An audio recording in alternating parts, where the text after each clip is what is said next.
This conference will now be recorded.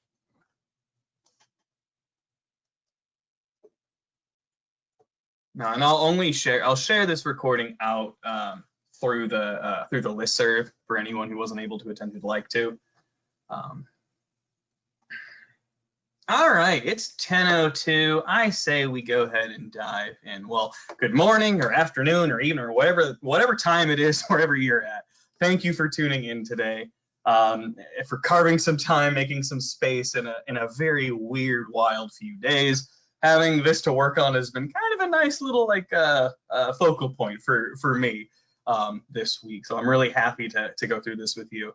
I'll be the main speaker today. For those who attended last time, Megan King and I split it. We went through the cannabis and older adults presentation.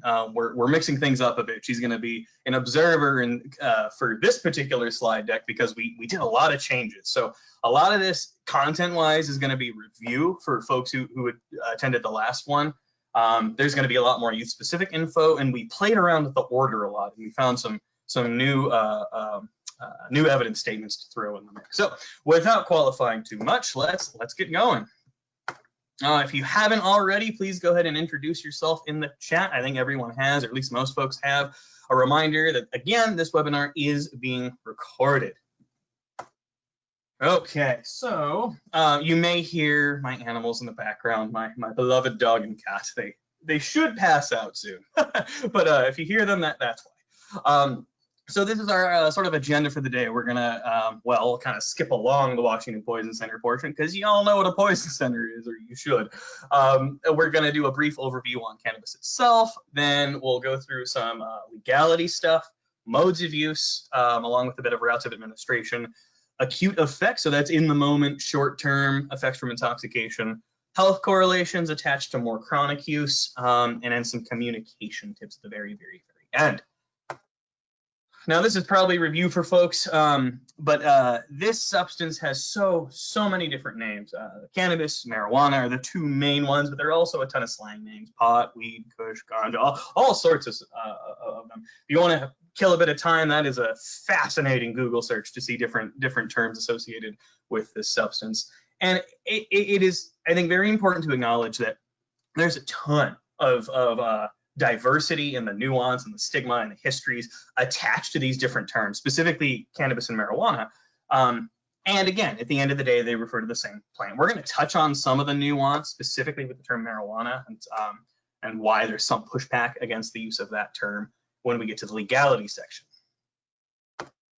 A little bit on how cannabis works. So cannabis is a plant, first and foremost. The term cannabis comes from the term cannabis sativa or cannabis indica, which are the scientific names for this plant and its sort of cousin plant. We'll go into indicas and sativas a little later. But this one plant is used to produce so many different things. We've got a bunch of non-drug products, typically referred to as hemp, and then a bunch of drug products. Some of them are psychoactive, some of them aren't psychoactive. We're still learning if some are psychoactive, and these are all called cannabis. Now, cannabis acts on what we call the endocannabinoid system. This isn't everyone. Every human, every mammal, I think birds even have this thing in their bodies. Now, it's what we call a neuromodulatory system. So what that means is it helps regulate or modulate, interact with a bunch of other body systems. Now a cannabinoid, that is just a general term for a chemical compound that binds to one of the receptors in this system, in the endocannabinoid system. Now we have one bucket of cannabinoids that we call endocannabinoids. These are the ones that are in you right now, doing their thing. You could go your whole life without ever using, seeing, touching cannabis. You have endocannabinoids doing their thing. And then you have this other bucket called phytocannabinoids. These are plant derived. The main plant we see this in is cannabis, hence the name cannabinoid. We also see some in cacao. We see some in echinacea. We see some in other plants as well. I did a search earlier. If that source was reliable, we have 113 known cannabinoids right now. When I had checked before, it was 111. So we're constantly discovering new cannabinoids. So the main two we're going to talk about today, these are both phytocannabinoids. You're probably familiar with THC, that's delta-9 tetrahydrocannabinol. That is the main psychoactive component to cannabis. This is the thing that makes people feel high, primarily. We also have CBD, cannabidiol, cannabidiol. We think this is non-psychoactive.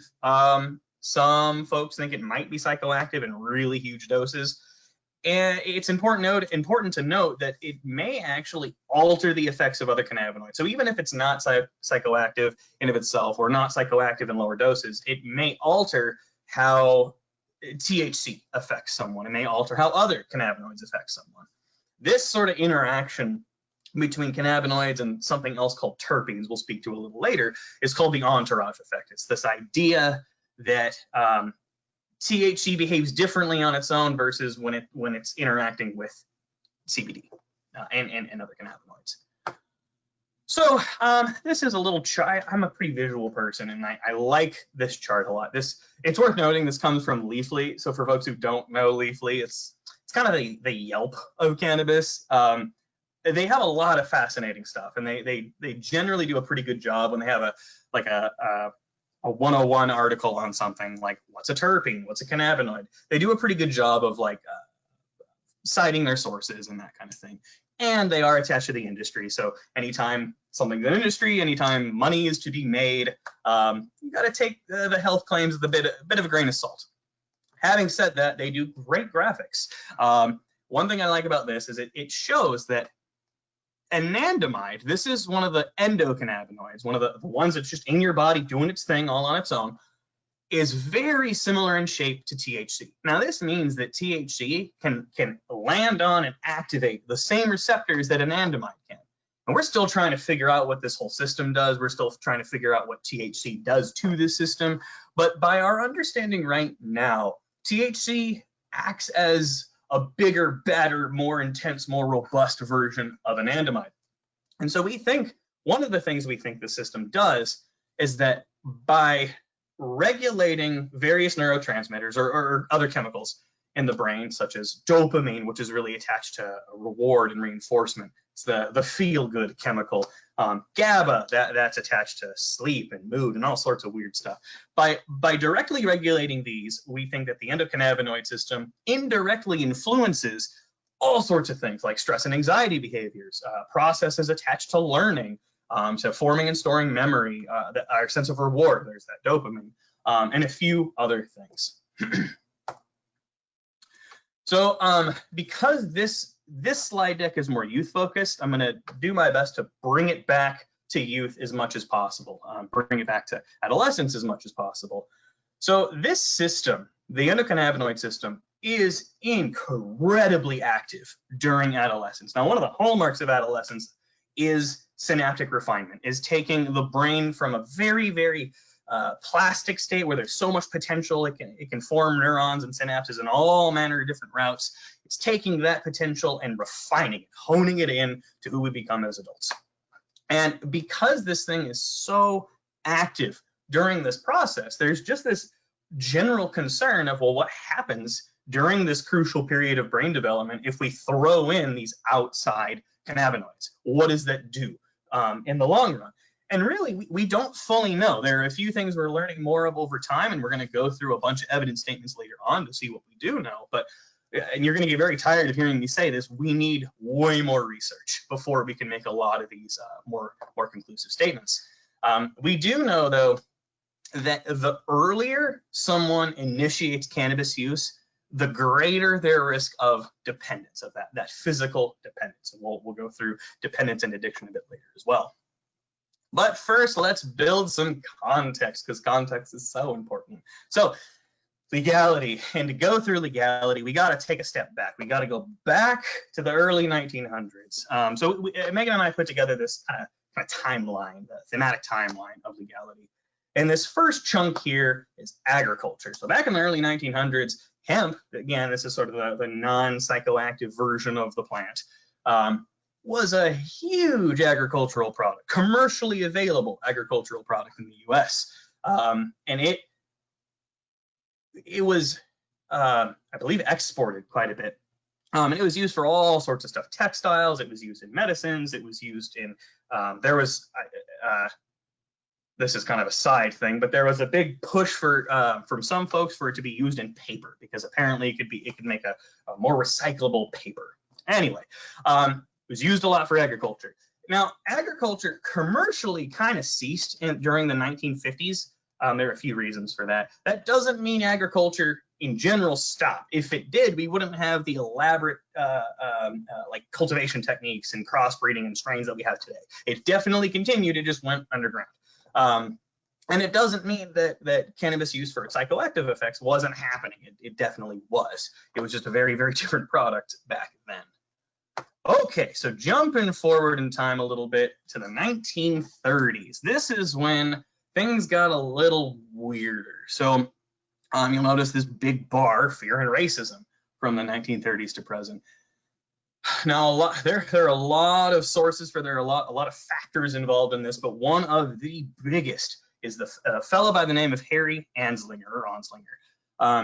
This gentleman was the first commissioner of the Federal Bureau of Narcotics. Now, the Federal Bureau of Narcotics was its whole thing, its whole purpose originally was to enforce alcohol prohibition. And then once alcohol was legalized, it sort of turned its scope on a whole bunch of other things, including cannabis. Now, a lot of what Anslinger did, a lot of his tactics for stigmatizing cannabis was very racist, to put it bluntly.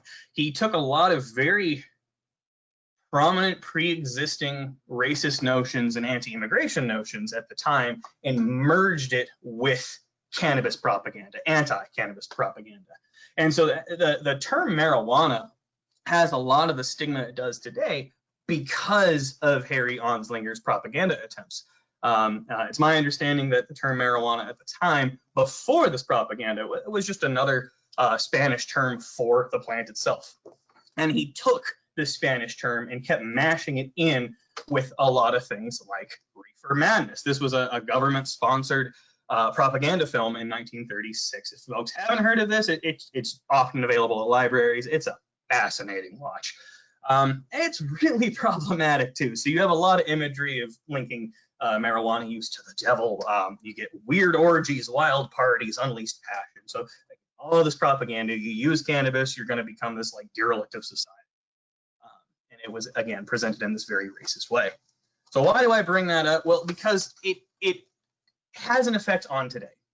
And I can only speak to Washington here, but a part of why, a big push behind the advocacy trying to get retail cannabis legalized in Washington was this kind of social justice perspective.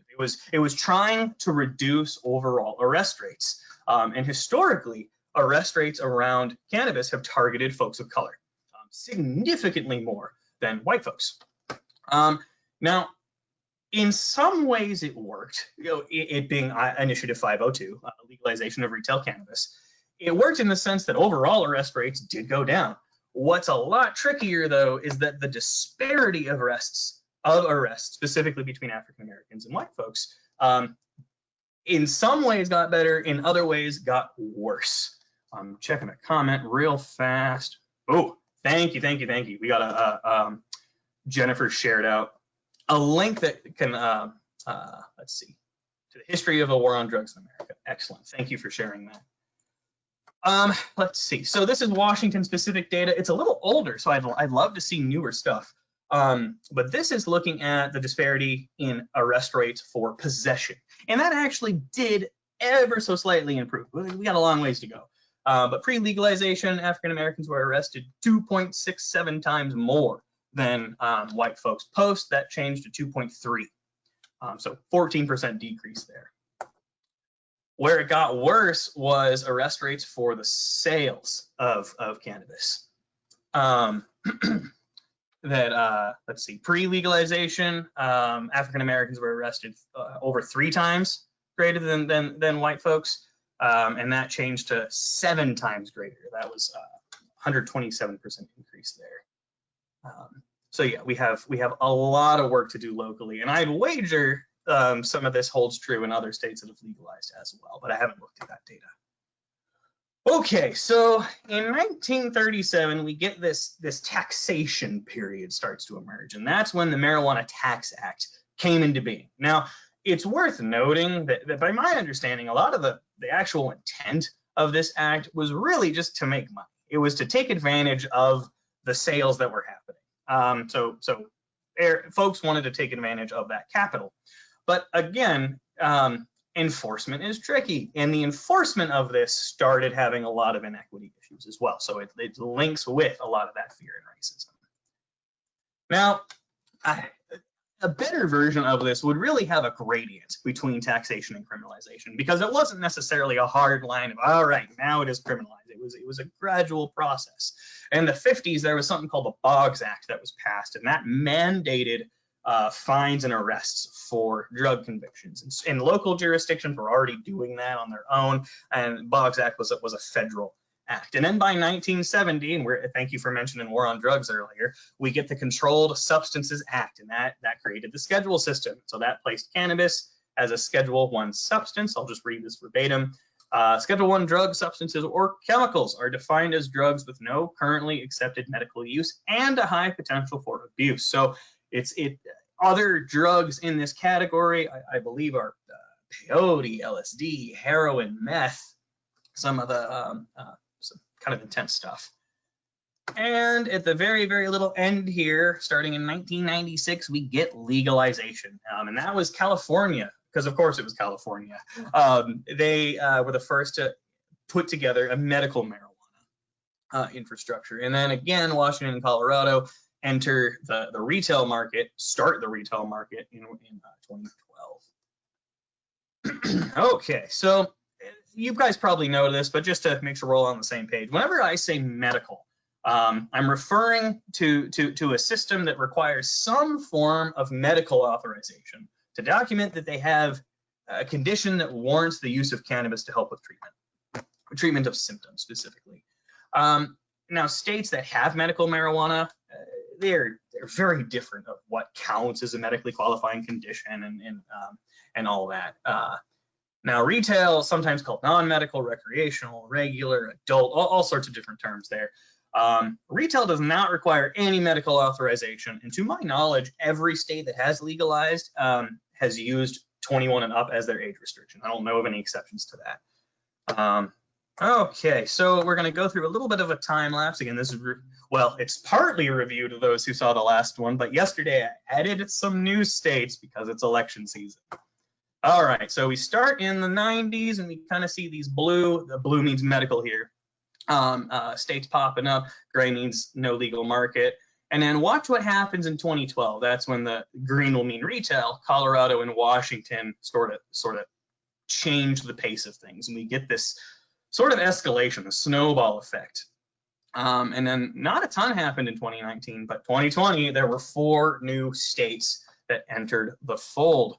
Kind of interesting to note, unless I was reading the wrong thing, South Dakota, which just legalized retail, they're the first to bypass the medical market entirely. And so I'm kind of curious how they're going to do that. So right now we have a total of 34 states with medical. I think Mississippi was the most recent that was added, and 15 with retail, and that's including Washington, D.C.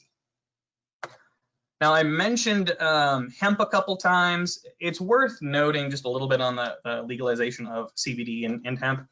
For those who don't know, the 2018 Farm Bill, it actually removed hemp from the Controlled Substances Act, so hemp was on it.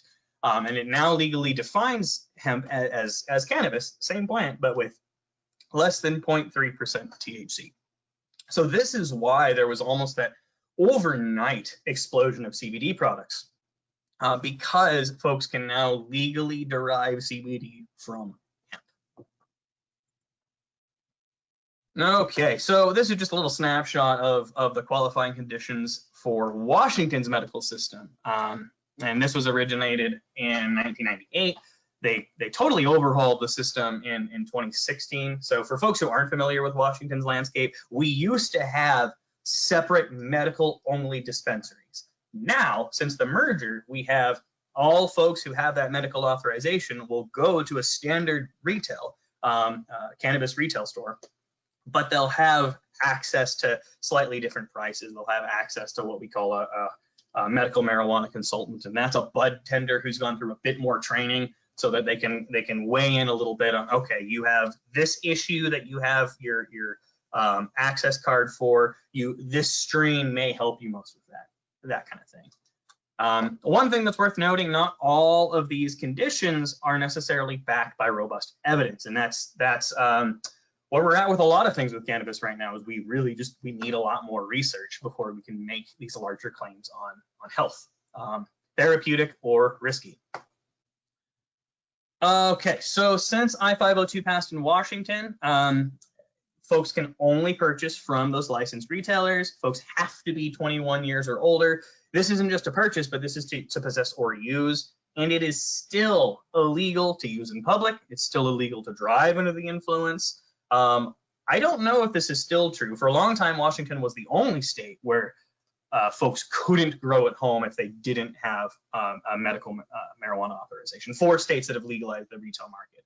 Now, this one trips folks up a lot, that it is still illegal to take Washington cannabis across state or tribal lines. So even though Oregon has legalized cannabis, retail cannabis, Washington and Oregon, you can't legally take Washington cannabis into Oregon and vice versa. And in different tribes, some have decided to allow it, some have not. And so crossing those borders is still technically illegal. And it's also worth noting that it's illegal to use on federal lands, waters, or property. So if someone wants to go to a Rainier National Park or Olympic National Park in Washington, they can't bring their cannabis. And it's worth noting that there are still federal repercussions because it is still federally illegal. And it's in that weird, awkward spot of this thing that is federally illegal that some states are legalizing anyway. And I include this not as a scare tactic or anything like that. I just think it's important to know the state of things right now. So having a use or possession charge related to cannabis can lead to potential job loss. Depending on the job, it can actually disqualify students from federal financial aid. It can also make folks ineligible to legally own firearms. There's in the background check form, there's a question that asks about marijuana use. If you say yes, you're very likely going to be labeled ineligible to own a firearm. If you say no and you're a user, you're technically committing perjury. And there can be some issues accessing federally subsidized housing. It can make folks ineligible for that. So that brings in some equity components as well. All right, we're going to switch to modes of use. I'm going to, after building all that context, we're going to look on the, let's see, the chat box. Yes, the medical market is taxed differently. Megan, correct me if I'm wrong here, but for Washington, oh gosh, folks with the medical authorization have to pay sales tax, but not the excise tax. Is that right? I think it's the other way around. Okay, they have to pay the excise tax. Gotcha. Okay, I'll clarify that, but there are little things like that. So it's technically slightly cheaper. All right, so we're going to go into a bit of our show and tell element here. So we're going to talk about smoking, edibles, vaping, dabbing, and a couple alternate products. And it's worth noting too, this is Washington's kind of universal THC logo, specifically THC. So CBD products don't have to have this. Devices that don't come with THC don't have to have this. Oh, great question. What is Washington's definition of in public? Is it outside or at a club or a bar? Typically outside. I don't know. I don't believe there are, like, I know a lot of the industry is trying to push for this, but there is currently, like, folks can't use in a bar. They can't use on a bar patio or anything like that. And I think that I don't know this for sure, but I think that could cause some concern for like that bar or that restaurant's liquor license if they were allowing cannabis use there. Maybe that'll change someday. I'm not sure. So just to kind of position us, again, the cannabis plant contains so many different cannabinoids. And not all products are the same. So a lot of products are going to just have CBD or will primarily have CBD. Some are just going to have THC. Some will have both. And these are just 2 of 113 different cannabinoids. So there are so many different possible combinations out there. To add even more confusion, dosage is really weird when it comes to cannabis, especially when it comes to the different products. So having different product types leads to many different ways of measuring cannabinoid levels. So typically, dried flower or bud, that's a less processed form of the plant. This is generally what folks will use to smoke. This is the cannabinoid concentration is reported as a percentage. There's 20% THC in this particular plant. Concentrates are kind of similar, that there'll be, say, 80% THC in this particular oil or this particular wax. And then edibles and tinctures get a little weird. They tend to report volume rather than percentage concentration. So it might be there are this many milligrams of THC in over this amount of liquid and that kind of thing. And it's odd because it's not like volume doesn't play a factor in concentrates or dried flower or bud, but it gets trickier when you're breaking down, okay, I am smoking a joint that's 0.5 grams, that's the whole joint, with 20% THC. You have to do some weird math to figure out how many milligrams you're taking. So starting with smoking.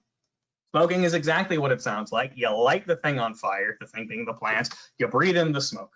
That's smoking. There are a lot of ways to do this. So pipes are really common. So we've got little pipe here. Let me make sure I'm actually the camera's working. There we are. Okay, little pipe here. This is kind of a classic pipe there. We have deceptive pipes. So this one is a highlighter brand. It is actually a functioning highlighter.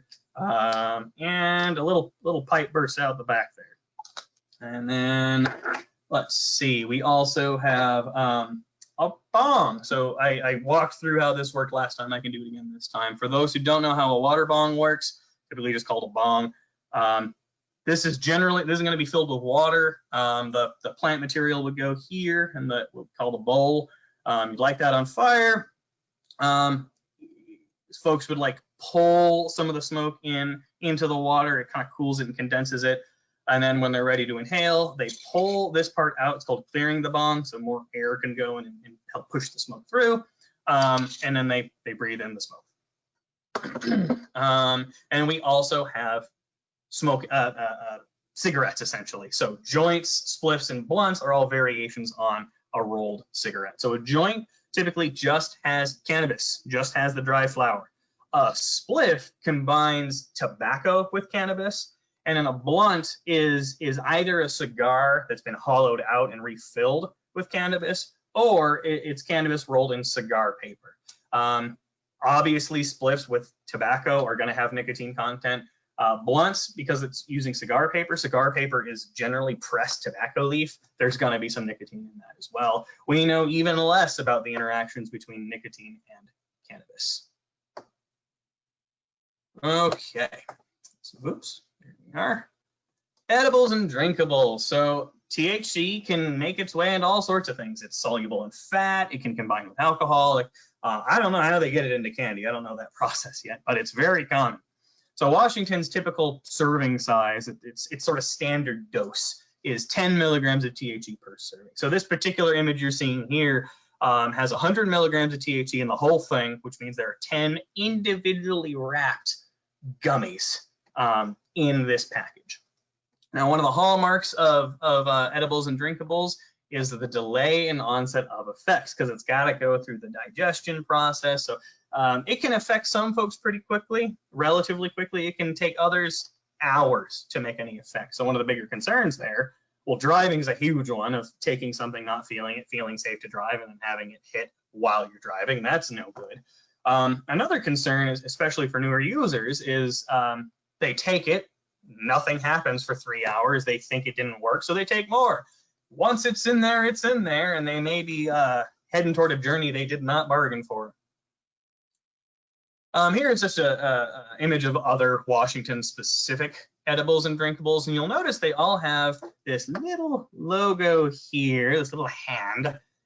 This is our Not for Kids logo, and this is actually kind of a cool thing. This came from a collaboration between the Washington Poison Center, Washington's Liquor and Cannabis Board, and the members of the cannabis industry. So this was kind of a nice moment of collaboration.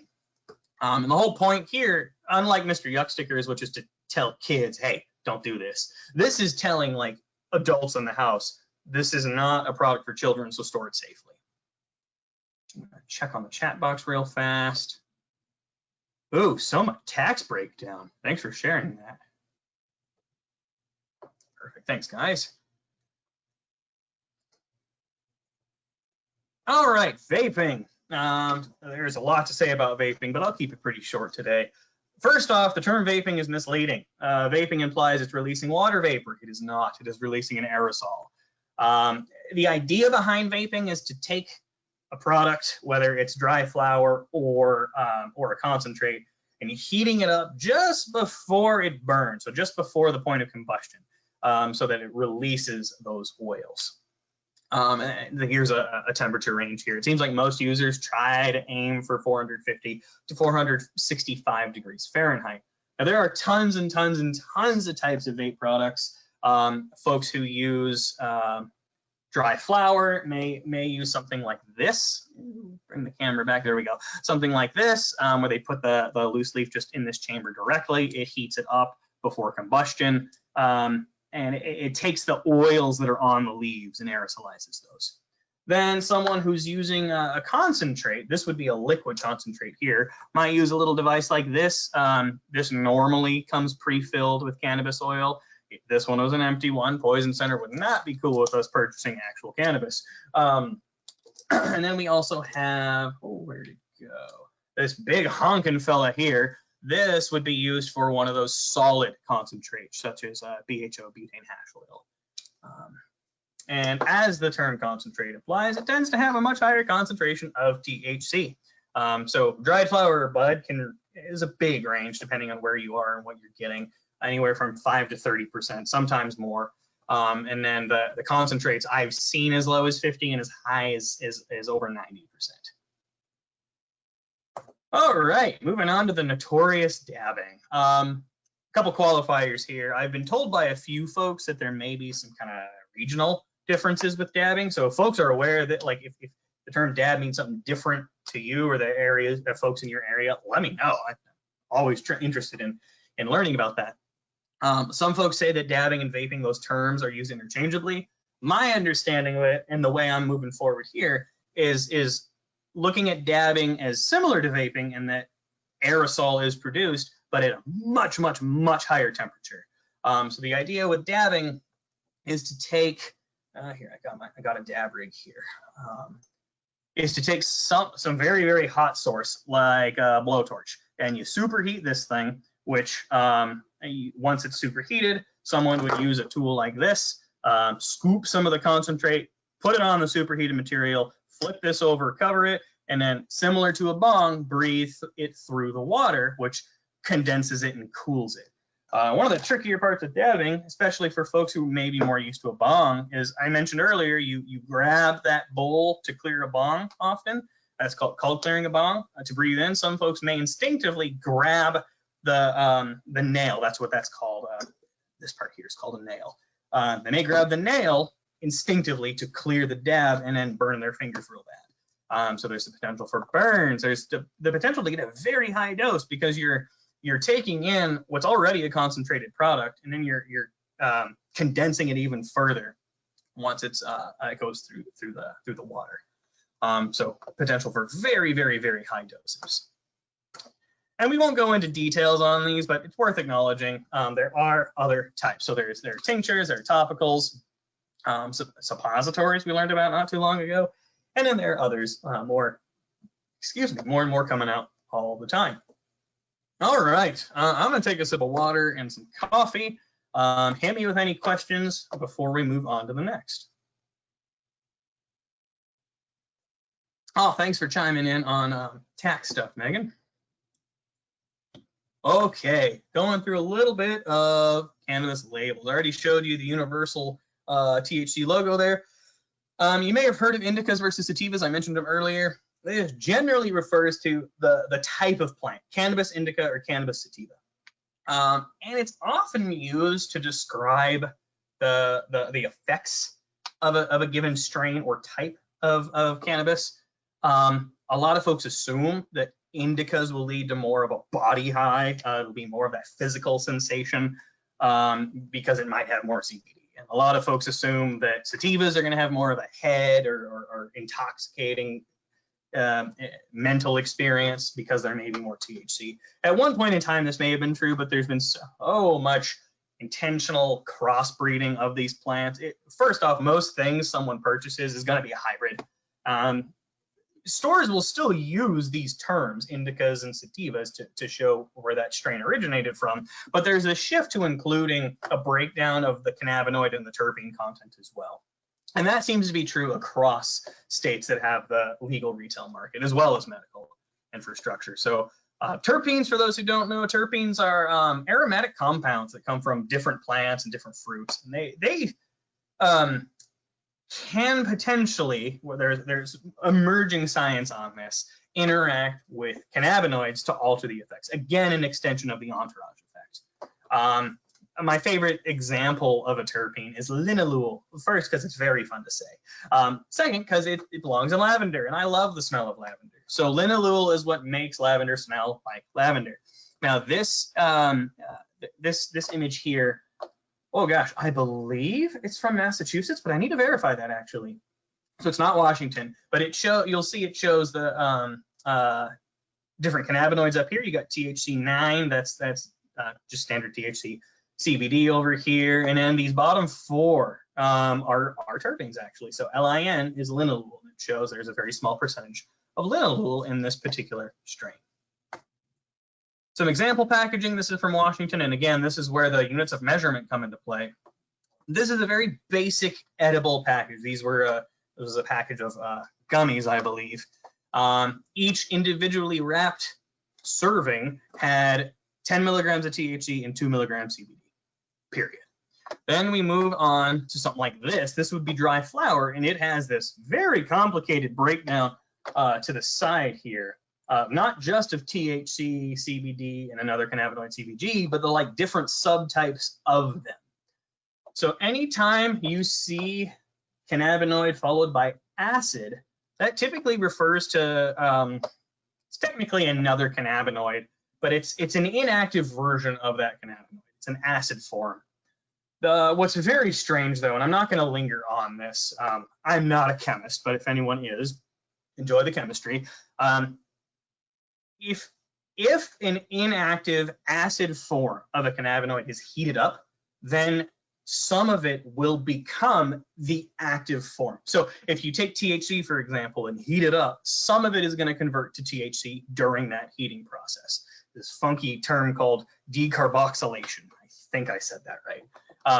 So even when you have this very elaborate, very well broken down, I can speak this morning, broken down label here, where you see you've got 17% total cannabinoids, but only 2% active cannabinoids, this will change as it's heated up, at least somewhat. And there's not a great formula for that I know of. All right, we're going to look at acute effects. I'm going to lay eyes on the chat box. Oh, good question. Under medical, does insurance pay for it, or is it an out-of-pocket expense? I've not heard of any insurance that covers it. It is all out of pocket. Okay, so acute effects, meaning short-term, in-the-moment effects. This is how at least the Washington Poison Center kind of categorizes. Oh, and a reminder, and again, y'all are Poison Center folks, you know this. Cannabis can get in the body in all sorts of different ways. So we mainly see inhalation, ingestion, and absorption. So mild to moderate symptoms would be kind of sleepiness or lethargy. Euphoria, that's that dopamine kicking in. It feels real good, kind of mechanism. Impaired time estimation. This is a really weird one, but it has popped up in the literature a few times where someone may feel like hours have passed when really only half an hour has passed. It always seems to be in that direction, not the other way around, from what I've seen. Loss of social inhibition, giddiness, mood shifts or alterations, and the one of the big ones is decreased motor coordination. I'm going to talk about driving a lot soon. So then the more severe symptoms, some of the symptoms we get a lot more concerned about are altered mental status. That can include psychosis, dilated pupils, this decrease in muscle tone or in the floppiness of muscles. And then there have been a few cases I've heard of coma. And these were temporary comas of kids who had gotten into a concentrated product. So in the end, they were okay. Whoa, I don't know what happened there. There we go. In the end, they were okay, but anytime coma is entering the game, I think it's worth being a little concerned about. Okay, so you're going to see this chart a few times throughout this presentation. It should be reviewed to folks who went to the last one. But essentially, what we did was we took evidence statements from these two reviews. I'm going to talk about the reviews in a second, which looked at as much evidence as they could find, as much research as they could find about cannabis health effects at the time, and they distilled it all into these evidence statements. So we have moderate evidence to make this claim about cannabis, right? So what we did is we linked this level of evidence statement to a plain language statement because it's a lot less boring that way. And then we further linked it to a grade level. So the idea of this is to let you know the kind of quality of research as we understand it now. These are the main sources here. So the one on the left, this is a 2017 review by the National Academies of Sciences, Engineering, and Medicine. The one on the right is actually pretty recent. It comes from Colorado, and props to Colorado because this thing's a gem. It was very, very useful. The first version I saw was 2018, and that's what most of this was based off of. But this last week, we found the 2020 update. So we went through and integrated a lot of the newer evidence statements from there. All right, so looking at other acute intoxication symptoms outside of what the Poison Center calls about. This first one's really weird, but we very likely know, this is a B level of evidence, that cannabis use, whether it's inhaled or ingested, can actually provide short-term improved airflow. No idea why, no idea what that mechanism it is. Maybe it has to do with metabolism or elevated heart rate or something like that. This does seem to reverse with more regular use though. So we want to be really cautious with that and not promote, yeah, it'll help you breathe better, because that seems to be quite reversible. Kind of a different one here. We very likely know that THC intoxication, this is acute, can cause symptoms of psychosis. And there seems to be a dose-dependent relationship here that higher doses can bring this on more intensely. Driving. So folks shouldn't drive after they've used cannabis while they're intoxicated. Just blanket statement across the board. It absolutely impairs coordination, reaction time, concentration, and that we found these other evidence statements from the Colorado report. We probably know, this is a C level of evidence, so some research has gone into this, that higher THC blood levels link to greater risk of motor vehicle crashes or accidents. We also probably know that THC blood levels of cannabis intoxicated drivers on average are higher than they used to be when they are tested. My assumption there is that has to do with more potent doses available than there once were. We very likely know, this is a B level of evidence, we very likely know that for folks who use less than weekly, having a THC blood level, this range of 2 to 5 nanograms per milliliter of blood is likely to impair driving. And I'm curious if there are exceptions to this for other states who are doing it, but I know in Washington and Colorado, and I believe Oregon, the legal cutoff for driving is 5 nanograms per milliliter of blood. We also very likely know that for folks who use cannabis less than weekly, smoking over 10 milligrams of THC is likely to impair driving. And again, this is that weird, how do you measure 10 milligrams of THC when you're smoking it? Well, the review did a bit of a breakdown and said that many or arguably most commercially available joints contain well over 10 milligrams of THC. This is a relatively small portion of a joint. So Colorado also put together these great product-specific statements. So for smoking, this green box on the left, they recommend that folks wait at least 6 hours after smoking a joint or pipe or whatever that is less than 35 milligrams THC before driving, biking, other activities. And again, how do you measure milligrams of THC in a joint? The breakdown they gave was that that amount, 35 milligrams of THC, is about half of a 0.5 gram joint at 12% THC concentration. 12%, at least in Washington, is on the low side from what we see. So it does not take much to make someone impaired for driving. Now, for edibles or drinkables, this blue box on the right, they say to wait at least 8 hours after consuming anything less than 18 milligrams of THC before driving or biking or other activities there. Okay, little bit on polysubstance use. So there's been over the past decade or so, a pretty substantial spike in polysubstance DUIs for Washington. Polysubstance meaning using multiple substances at once. The most common combo we see, and I'm curious if you guys are aware of this in your state, what the most common combo is, but cannabis and alcohol, very, very common. And another evidence statement here, we very likely know that combining these two impairs or increases impairment more than either substance alone. I will say there was a very bizarre survey that the Washington Traffic Safety Commission led a few years back, where they asked drivers who reported they used cannabis and drove why. One of the most common reasons they cited was, oh, it helps sober me up from alcohol. That is a weird bonker statement to me, but what they explained, what the Traffic Safety Commission folks explained to me, was that because you're bringing in a new substance, even though it's still intoxicating, you're changing the chemicals that your body's processing. You're invoking what they call the change state. The more substances you pile on, the less likely you are to be able to accurately gauge your sobriety. So a lot of folks do legitimately feel like they have sobered up when they absolutely have not. Oh, are those recommendations regarding driving published somewhere? They are. I can send the link out. So those two boxes, actually I'll jump back. These are actually from Colorado. Excuse me.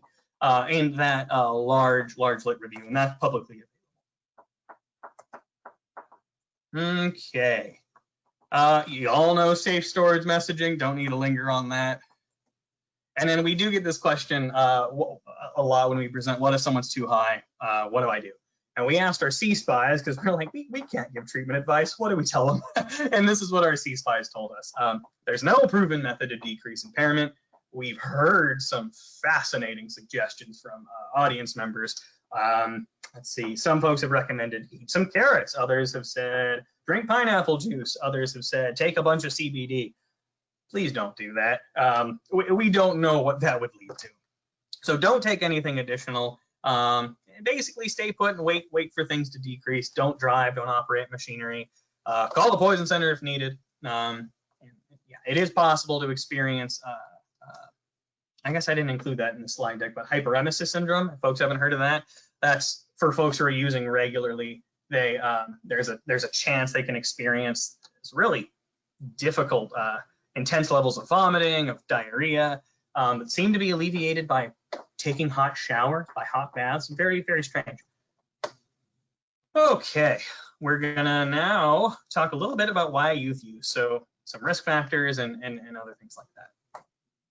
So starting, now there was a series of focus groups that came from Public Health Seattle King County, that's our local public health jurisdiction, a few years back, where they did a bunch of focus groups with kids throughout the county.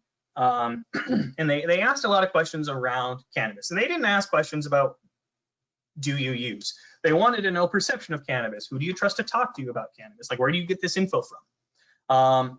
And so what they found in asking this question of why do youth use, the answers kind of fell into these 4 buckets. So peer pressure is huge. In that sense that everyone else is doing it is very, very powerful. Of course, curiosity comes into play. And this idea that kids can use it to self-medicate to cope with stress. And then identifying some youth-derived protective factors, asking why do youth not use? Fear of consequences was a big one. Support from peers and family, which really, like, that's one of the most powerful protective factors against pick a thing. Oh, my dog is getting into the squeak toy, so you may hear some fun squeaks. Apologies, folks. And then knowledge of health risks could be a deterrent for some kids as well. A little bit on perception of harm. So again, there's that perception that popularity is more influential than the possible risks for a lot of folks, for a lot of kids. There's this continued normalization of cannabis use in the sense of, like, well, why would you legalize it if it's harmful? And there's this powerful belief from quite a few folks in the medical benefits, which sort of separates cannabis from other substances in the minds of folks. And it's hard to argue with that because there are some documented therapeutic benefits. And as we all know with poison centers, there is a fine line between medicine and poison and something being toxic. This is just an example. It's kind of a dark image here, but this is an example of a billboard in Des Moines, Washington. I also saw the same billboard outside SeaTac Airport. And I think this captures that normalization really well. Of it, horizontally, it reads weed, cannabis, chill, it's legal. Vertically, it reads we can chill. I'm gonna lay eyes on the chat box for a sec. Oh, more resources. Excellent. I love doing stuff with other educators. Y'all are great.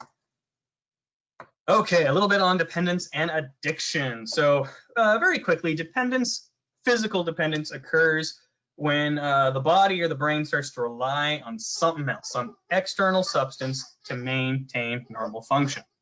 Oh, there's that squeak toy again. A quick question, is that coming through the mic very much? Is it annoying just me or annoying everyone here? Want to see if it, oh, hey, it stopped. Maybe she heard me judging her. It's fine, cool, there we go. So tolerance is when you need to have,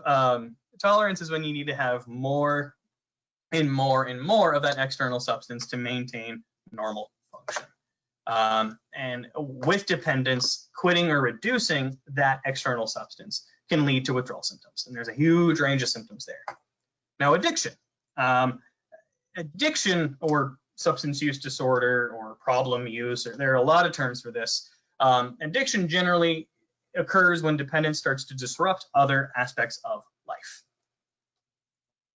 All right, so a little bit on cannabis dependence. We bring this up for a few reasons. One of them is that there's a lot of rhetoric, at least that we have heard, that we've been exposed to, that, oh, cannabis isn't addictive, or it's not as addictive as other drugs like heroin or nicotine. And first off, it's not a good brag if something's not as addictive as heroin or nicotine. Second of all, heavy users, daily or near daily users who quit or reduce will often report that they experience withdrawal symptoms, and withdrawal implies dependence. So this is really iffy rhetoric.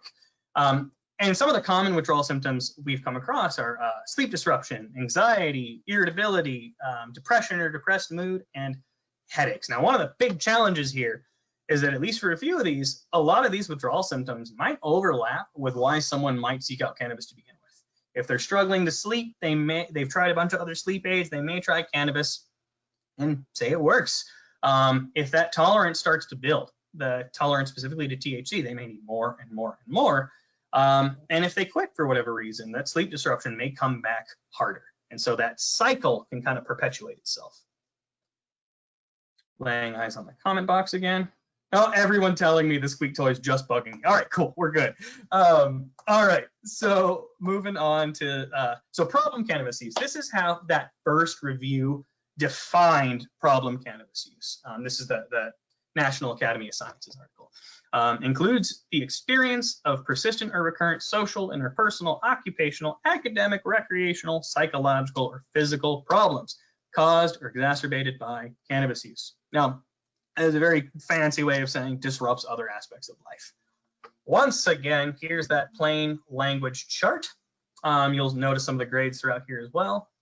So some of the risk factors that this article or this review put together, we very likely know that initiating cannabis use at an early age and being male and smoking cigarettes are risk factors for problem cannabis use.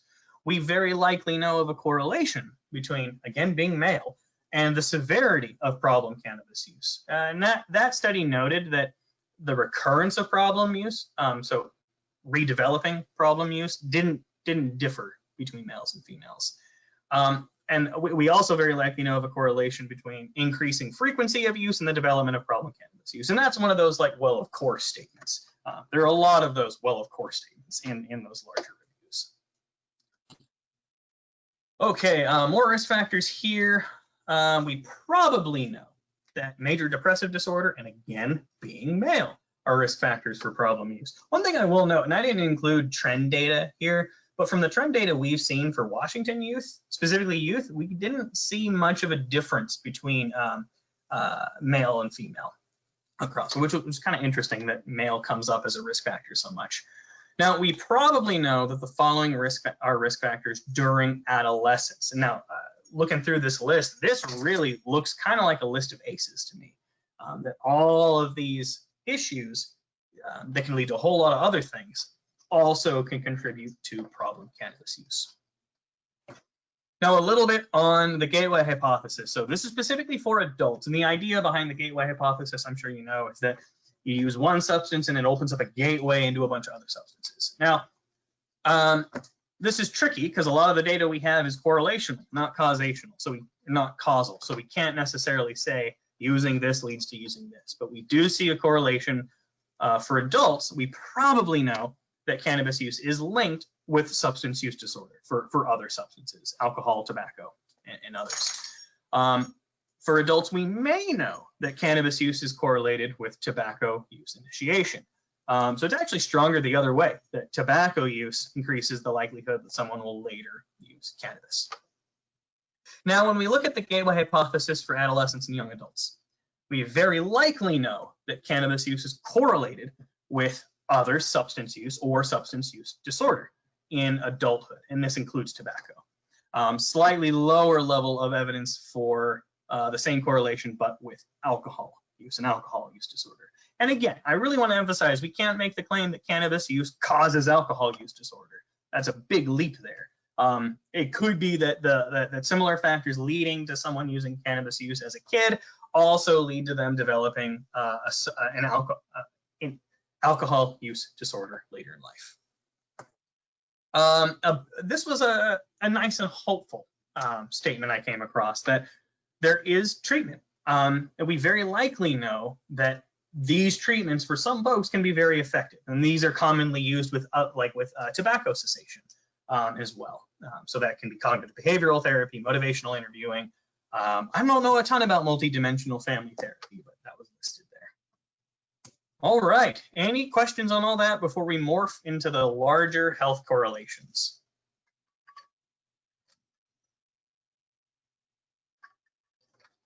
All right, not seeing any, I'm gonna keep moving forward. Oh, I've said this a few times, research is really difficult with cannabis. One of the big reasons is that it's still a Schedule I substance, so it's still federally illegal, and it's hard to get approval to research something that's federally illegal.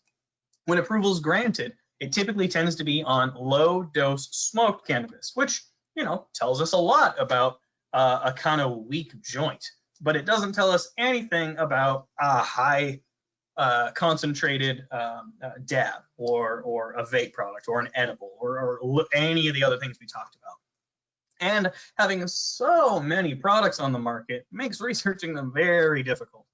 And I mentioned this earlier, that the dosage of THC, that concentration has drastically increased over time.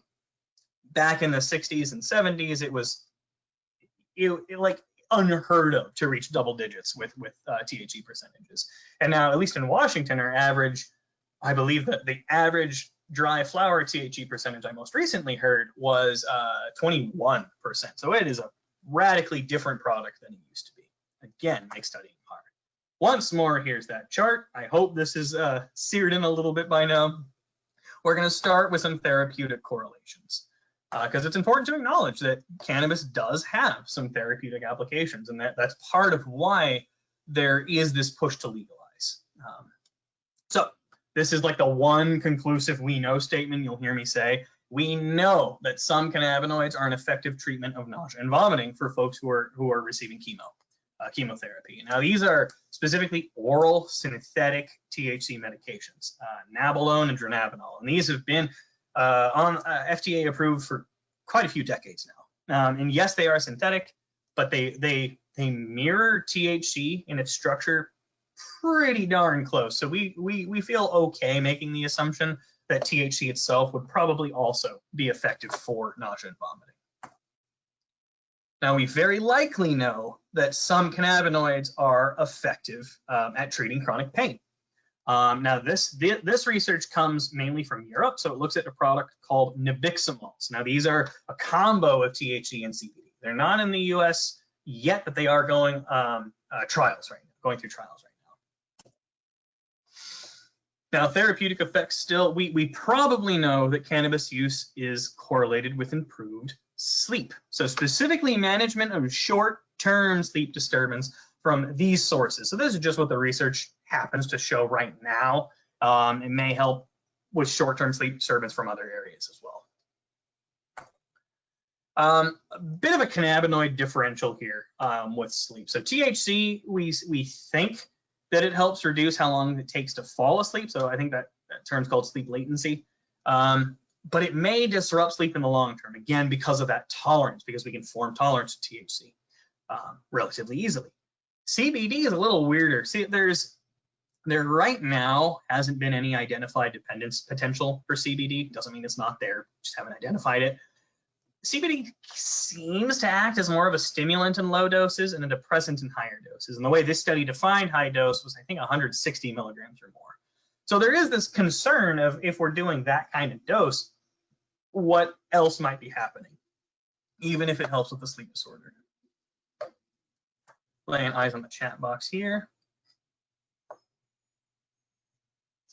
Gotcha. A little comment on sleep apnea. I'll do my best to find that specific study that looked at sleep apnea and send it out. I know that one, I believe, was a part of it. Yeah, all the therapeutic correlations come from the NASM article. Colorado didn't seem to want to touch the therapeutic side of it. All right, so the wording on this is a little strange. We may know, so not a lot of evidence, but we may know that cannabis is an ineffective treatment for dementia symptoms, glaucoma intraocular pressure, which you might remember, glaucoma was actually one of the qualifying conditions for Washington's medical marijuana system. And it may not be good at treating or reducing depression symptoms from chronic pain. So it may be great at helping with the chronic pain. It may not do anything about depression attached to chronic pain. Kind of an interesting difference there. Now, here's the list of what we don't know, according to the NASM article.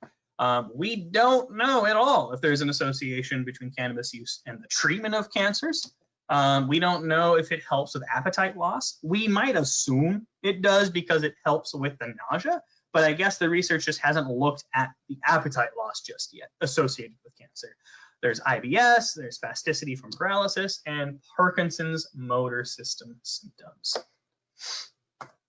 Little bit on CBD. The only CBD specific statements I could find across these articles, these two reviews, were these right here. That we may know that CBD is effective for improving anxiety symptoms for folks with social anxiety.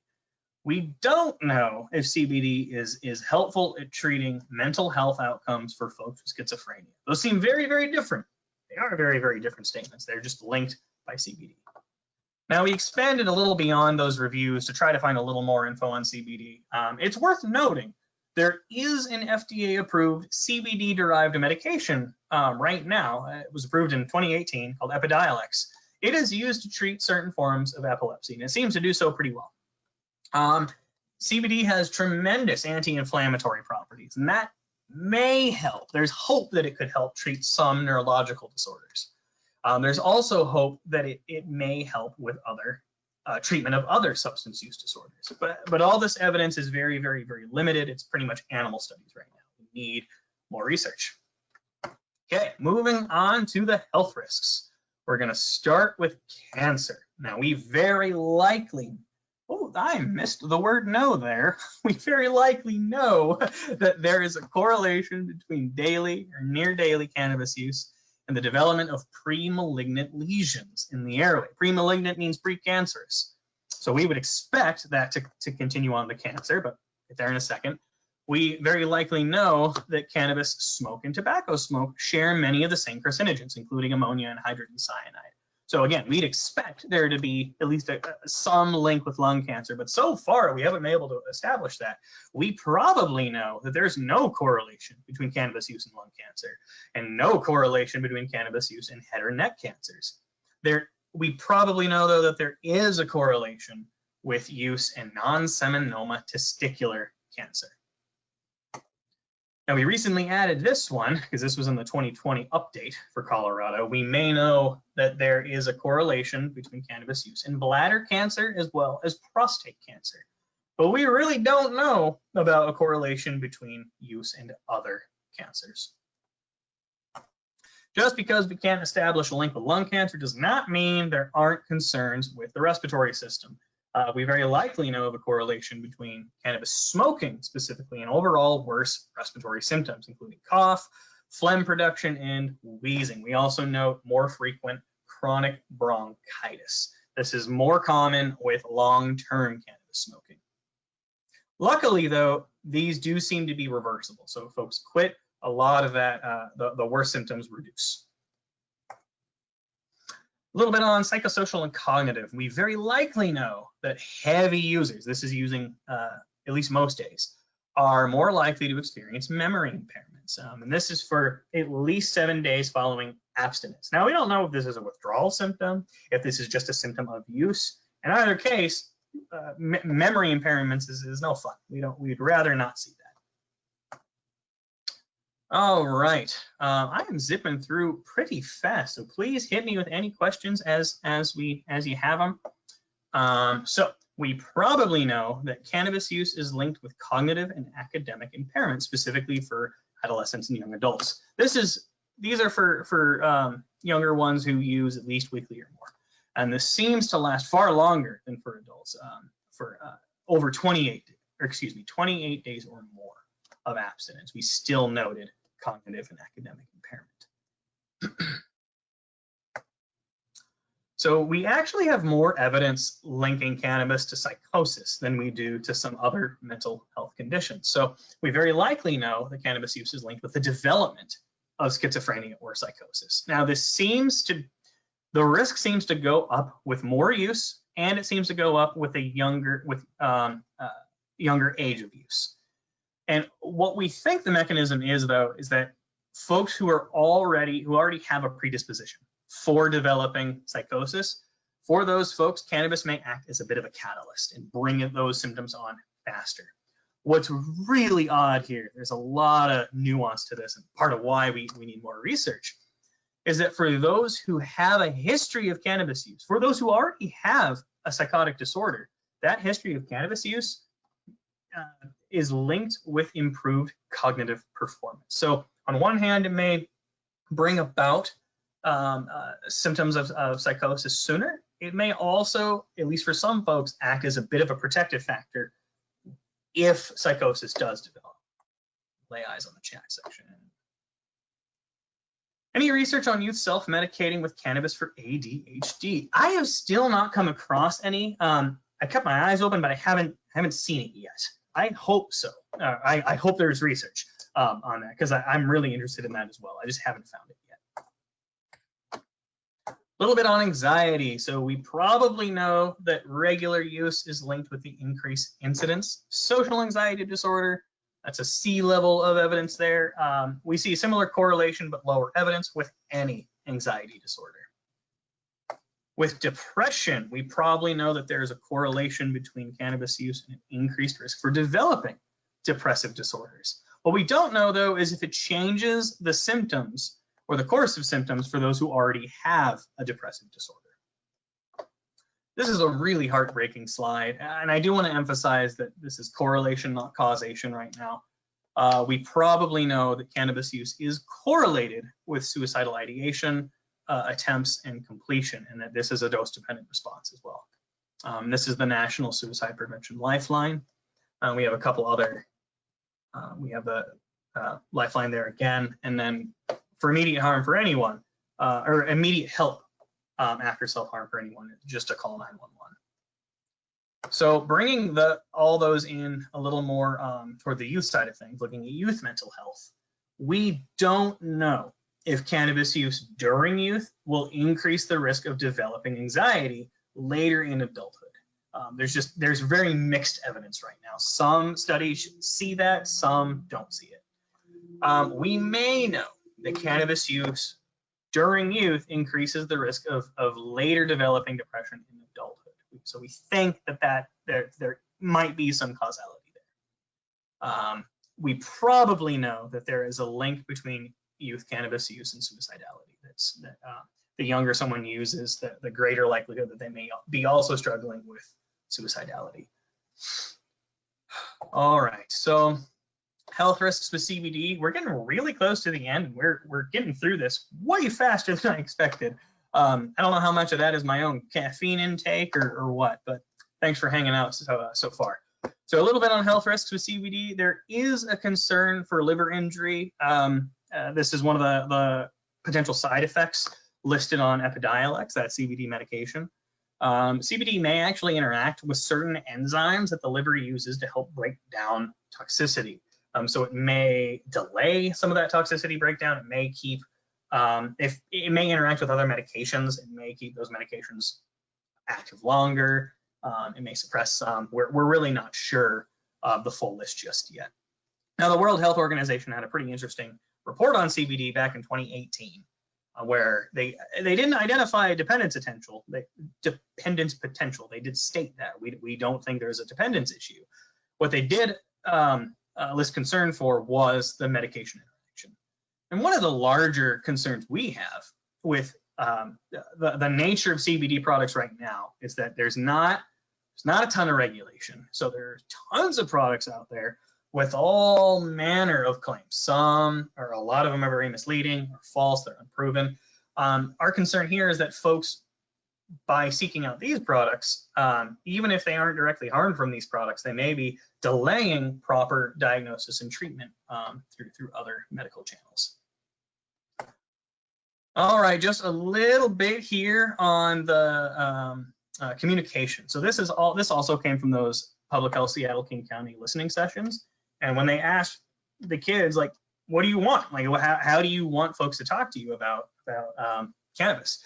One of the biggest things they said was facts. They wanted unbiased information on health effects, on how cannabis actually works, and they want to understand the current research of risks and benefits. And they hate exaggeration or shaming or scare tactics. So it's a lot of critiques of things like the DARE program that seem to be continually validated. And I thought this was a really interesting point in that report, is that youth are very aware that generally sources of information have an agenda, whether that's health educators, whether that's the industry. Industry has a goal of because it's an industry making money, even if some of the goal from folks working in it is to help folks. Health educators have an agenda of trying to keep folks safe. And kids know this, and so they're a little cautious or leery if they suspect that folks have any agenda one way or the other. So thinking about formats, what kind of formats did these kids want this information in? They didn't want lectures. So it's probably not a good idea for me to lecture at them in sort of this didactic style for an hour and a half. They really wanted open discussion with accurate info from folks they trust. So they wanted adults in their life who they trusted, whether that's a teacher, a parent or guardian, a coach, a pastor, whoever it is. They wanted that individual to have these one-on-one discussions. And they made this great point that acknowledging the agency of youth really helped build that trust. They also emphasized, make sure that risk messaging matters to me, that it's relevant to me as a kid. And the example I put here was like explaining respiratory issues might appeal more to an athlete or a musician, like that kind of thing. And then locating messages where youth engage. So social media makes sense. This shocked me. They actually put magazines as an area where youth engage messages, which kind of shocked me. I didn't think that was much of a thing, but there we go. At least in King County it is. All right, folks, so we'll send these slides out and then we have a few They're more local, but we have a few of our resources we tend to share with folks hyperlinked here. Some of our local coalitions there, and some of the local campaigns we're checking out. I think some of these are pretty cool. A lot of them are geared to different audiences. So the like Start Talking Now, for example, is targeting influential adults. Under the influence of you, influential adults. Know this about cannabis, that's for adult users themselves. So there are a few things that might be worth taking a gander at. And a lot of times when we're doing this kind of discussion with the public, we'll have a little discussion on like ways to get involved. The Liquor Cannabis Board, that's the main regulating body in Washington. They hold a lot of their board meetings very publicly, and they're always trying to bring in more prevention folks, harm reduction folks into the discussion, because generally they hear mostly from folks in the industry. So I'm kind of curious if folks in other states, if they know this, if their regulating bodies have a similar thing where they mostly hear from the industry. Y'all should know the number there, and that's my email here. So we're done like ridiculously early. I did not expect to go through it that fast. So please, like, hang out as long as you'd like. I'll be on till noon. If folks are hanging out that long, I'd be happy to. We can have a discussion and kind of chat about really anything. Questions you have about anything I covered here, some strategies you've used when giving this kind of information, when teaching on cannabis, anything like that. So I'm going to go ahead and stop sharing the screen so I can actually see the cameras better. Or at least the nice Brady Bunch boxes. It's really just me right now.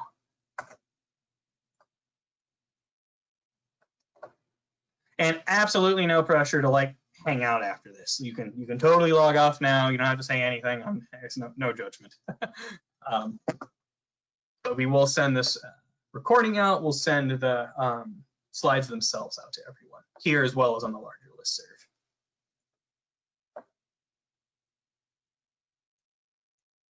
Oh, interesting. We hear anecdotally that kids say I study better when I'm high. Have you heard that too?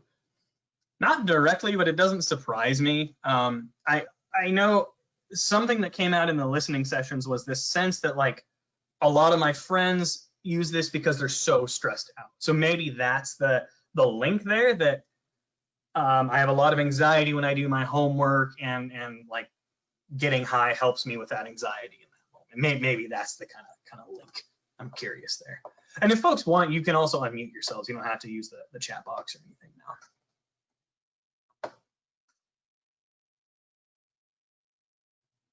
Hi, Wendy. Hey, thanks, Alex. That was awesome. As usual, really appreciate the information. It's always very helpful. We had some of our students and my medical director join, so you had a little broader audience today. Oh, fun. No pressure there. No, it was really good. We appreciate it. Absolutely. Wonderful. Oh, yay. Graphic goes to Megan. All the graphics are, I think the only thing I can take credit for is bullet points, which I did not realize bullet points are such a thing in larger slide decks, but you pull things from different presentations, and PowerPoint gets very angry at you. But yes, bravo, Megan, for all the graphics.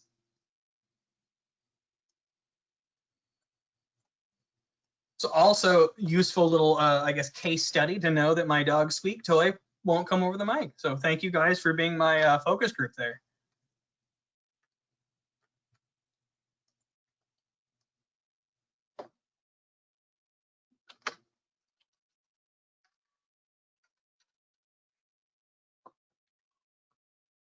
All right, thanks, folks.